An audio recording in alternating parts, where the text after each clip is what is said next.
الحمد لله نحمده ونستعين به ونسترشده ونعوذ بالله من شرور أنفسنا ومن سيئات أعمالنا. من يهد الله فهو المهتد ومن يضلل فلن تجد له وليا مرشدا. وأشهد أن لا إله إلا الله وحده صدق وعده ونصر عبده وأعز جنده وهزم الأحزاب وحده، لا شيء قبله ولا شيء بعده. وأشهد أن سيدنا محمدا عبده ورسوله. اللهم صل وسلم وبارك على هذا النبي الكريم وعلى آله وأصحابه والتابعين أجمعين.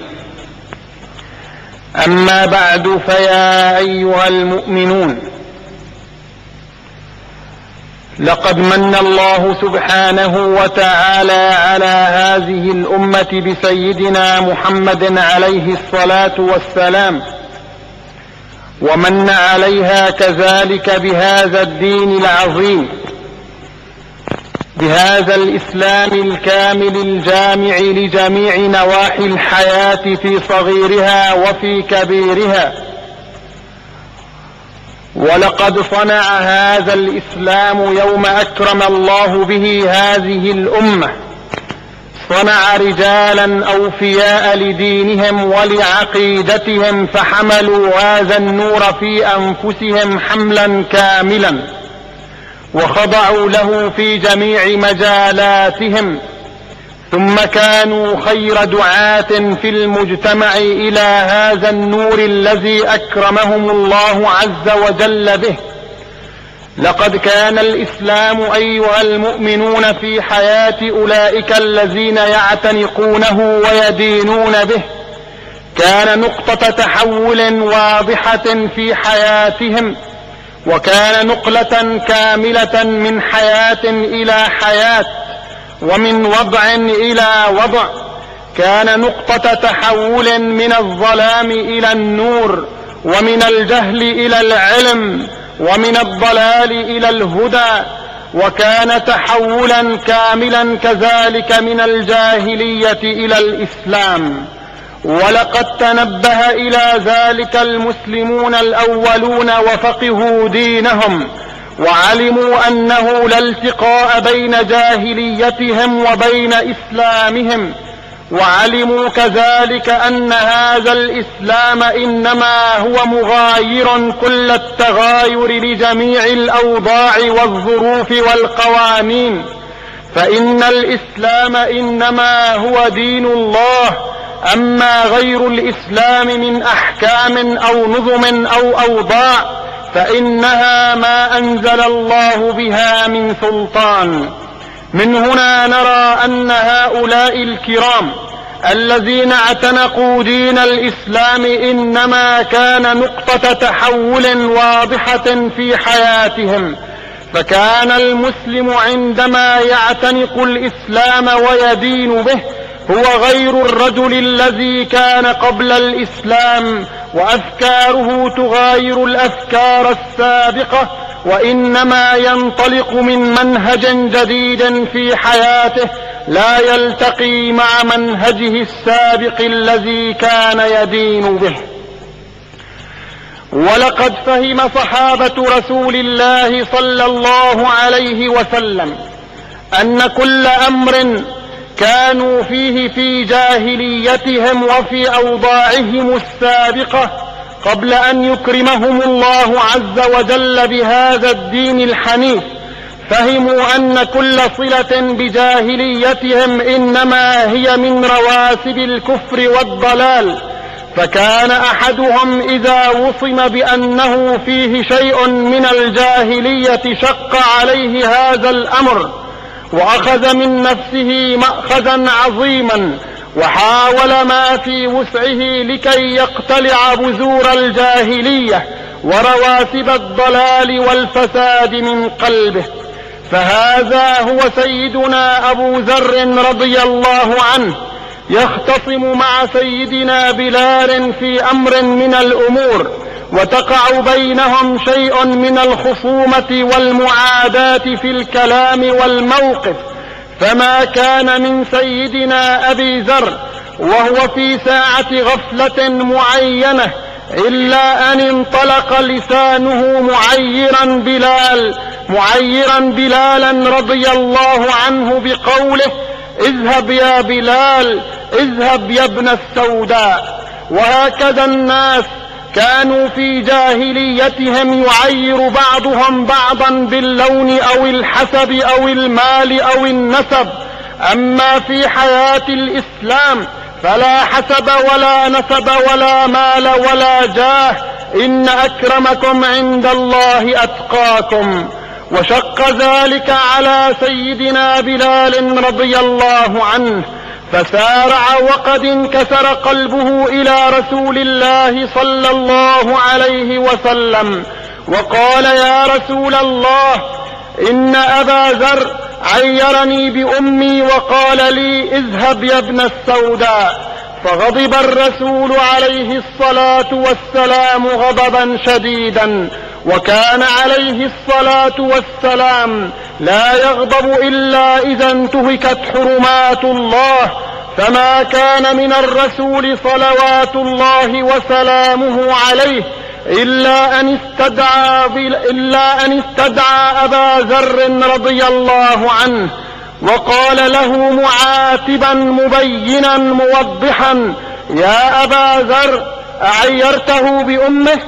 كيف تعيره بأمه والإسلام قد محى هذه الفروق جميعا، والإسلام لا يعرف طبقات مختلفة في المجتمع، ولا يبلغ الإنسان مبلغ التفاضل بين الناس إلا بتقواه الكاملة لله عز وجل، والتقوى إنما هي في قلب الإنسان، ولا تزكوا أنفسكم هو أعلم بمن اتقى.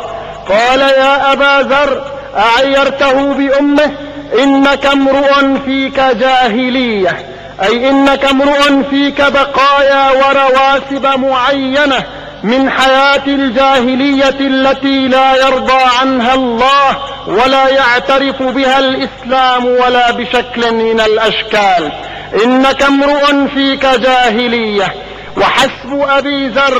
وحسب أبا ذر يكفيه أن الرسول عليه الصلاة والسلام يقول عنه أنه يرسف في بقايا من الجاهلية الجهلاء، فما كان منه رضي الله عنه، وقد أخذت هذه الكلمة من نفسه مأخذها، لأنه إنما يفهم معنى الجاهلية أنها الكفر والضلال والفسق والعصيان والبعد عن منهج الله وعن منهج رسوله عليه الصلاة والسلام. فماذا فعل أبو ذر لكي يقتلع هذه الجذور الباقية من جاهليته في قلبه؟ قال: فما كان منه إلا أن ارتمى طريحا على الأرض وأقسم يمينا بالله العظيم أنه ما يذوق طعاما ولا يشرب شرابا ولا يستظل ولا يقوم من مقامه حتى يطأ بلال بقدمه بنعله على رقبته.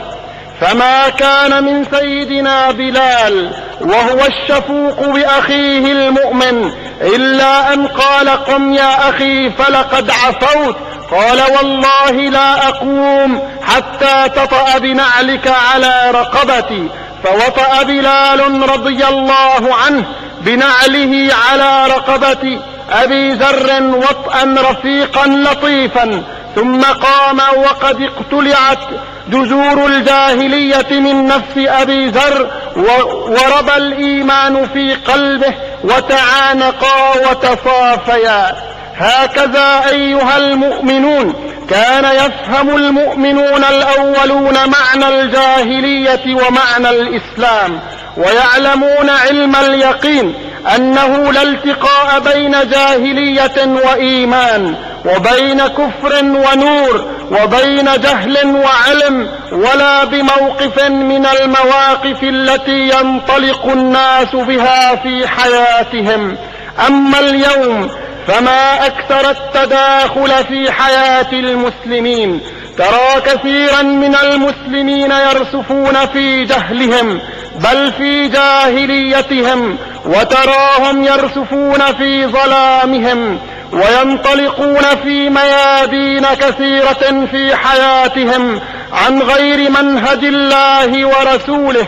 والله عز وجل ينفي الإيمان عن الفئة التي لا تحتكم لأمر الله في صغير أمرها أو في كبيره، فيقول عز شأنه: فلا وربك لا يؤمنون، فلا وربك لا يؤمنون حتى يحكموك فيما شجر بينهم ثم لا يجدوا في أنفسهم حرجا مما قضيت ويسلموا تسليما.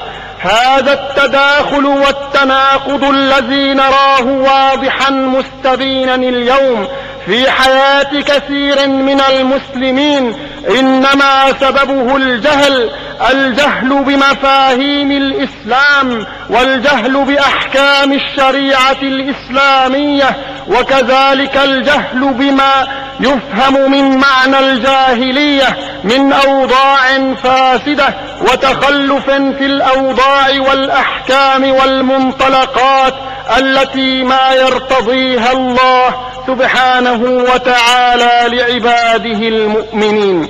فما الذي تغير أيها المؤمنون حتى كان الصحب رضي الله تعالى عنهم يفهمون من إسلامهم أنه استسلام وخضوع وإذعان كامل لأمر الله ورسوله؟ أما اليوم فلا يفهم أكثر المسلمين من إسلامهم إلا مجرد الانتساب إليه دون أن يعملوا بما جاء به هذا الإسلام، ودون أن يذعنوا له في أمورهم. ما هو الذي تغير حتى تغيرت المفاهيم وحتى تغيرت المنطلقات والمقدمات؟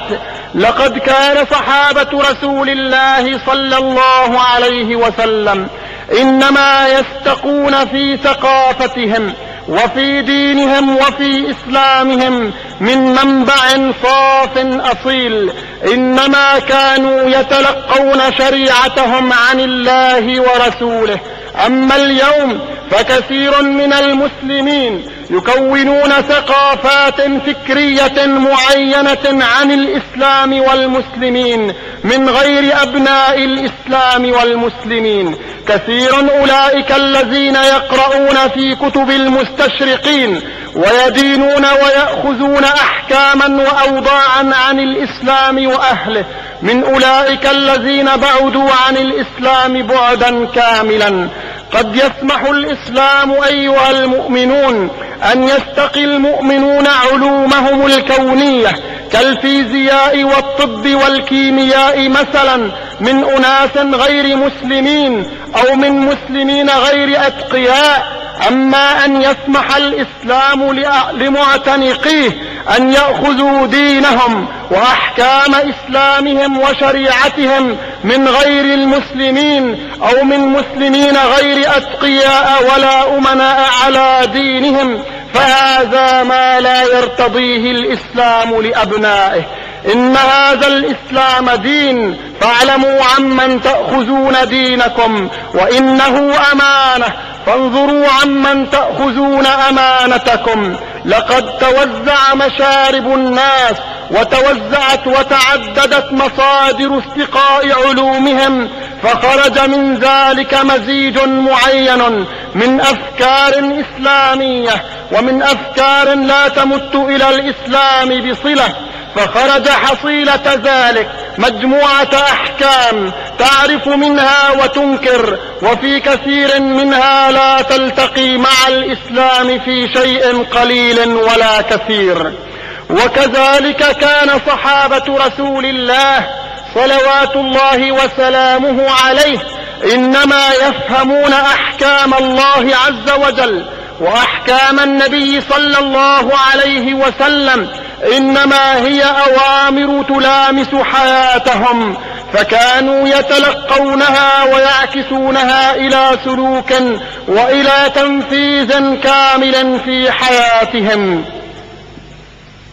وهذا هو أحد الصحابة رضي الله عنه يراه الرسول صلى الله عليه وسلم في شارع من شوارع المسلمين وقد تختم بخاتم من ذهب، فما كان من الرسول عليه الصلاة والسلام إلا أن أخذ بيده وانتزع الخاتم من أصبعه وطرحه على الأرض وقال له: أيعمد أحدكم إلى جمرة من نار فيضعها في أصبعه؟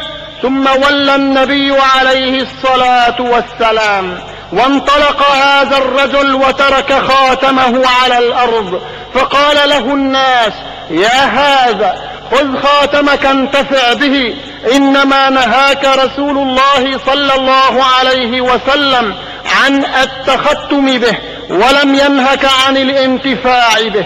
قال: والله انظروا أيها المؤمنون كيف تلامس أحكام الإسلام قلوبهم وأرواحهم. قال: لا والله ما كنت لأحمل الجمرة، ولم يقل الخاتم، لأن الرسول عليه الصلاة والسلام إنما أطلق عليه لفظ الجمرة من النار.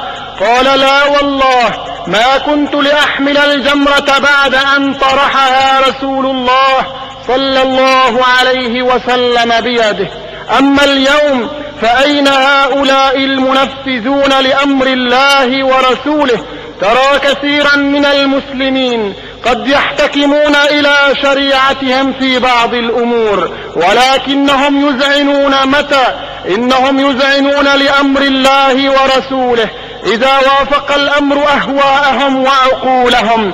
أما إذا كان أمر الله لا يلتقي مع أهوائهم ولا يلتقي مع شهواتهم ولا يلتقي مع ماديتهم، ترونهم يرفضون حكم الله عز وجل ويلجؤون إلى أحكام ما أنزل الله بها من سلطان.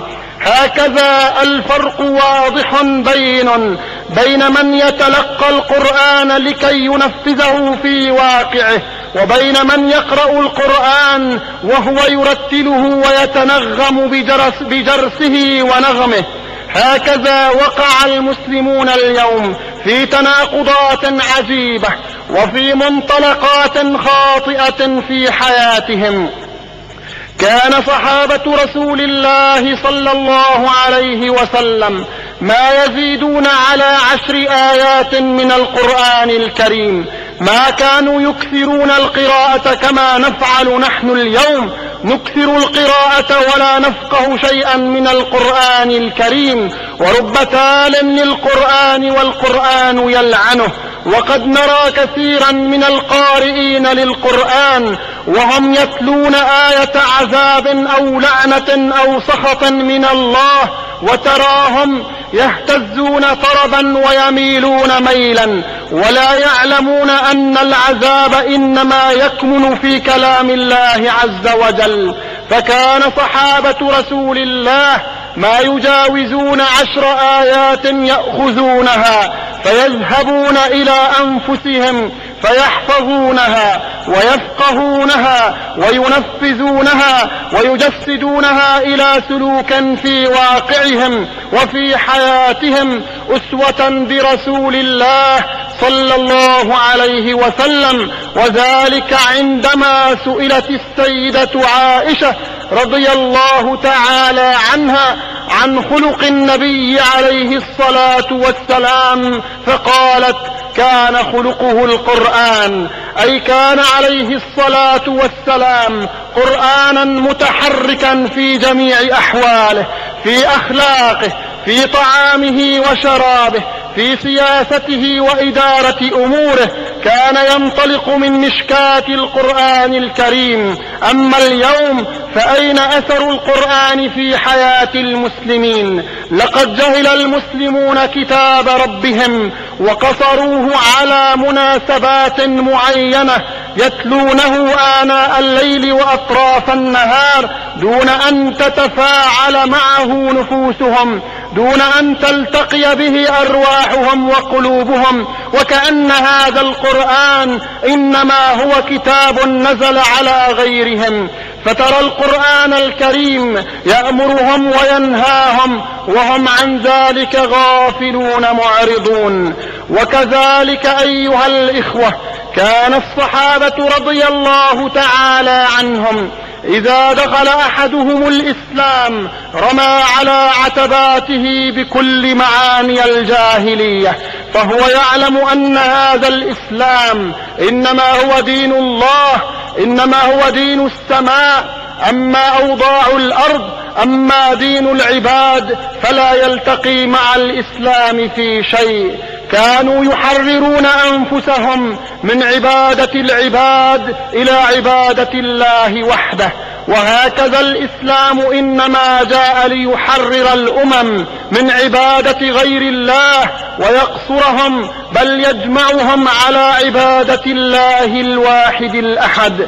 هذا التخلف الذي نراه في أوضاع المسلمين اليوم إنما سببه هو التداخل بين الجاهلية والإيمان، وبين العلم والجهل، وبين الهوى والوحي. هؤلاء الذين يأخذون من الإسلام ما تطيب له نفوسهم ويرفضون منه ما لا يلتقي مع أوضاعهم وأهوائهم إنما جهلوا إسلامهم وبعدوا عن مصدر عزتهم ووقعوا في الضلال المبين. أفتؤمنون ببعض الكتاب وتكفرون ببعض؟ اعلموا أيها المؤمنون أن هذا الإسلام إنما يعني الاستسلام الكامل لله ولرسوله عليه الصلاة والسلام، كما يعني الخضوع التام لأمر الله ولرسوله. وإن المسلم الحق لا يخضع في حياته في أمر صغير ولا كبير إلا لمن ينبغي الخضوع له، ولا ينبغي الخضوع إلا لله عز وجل.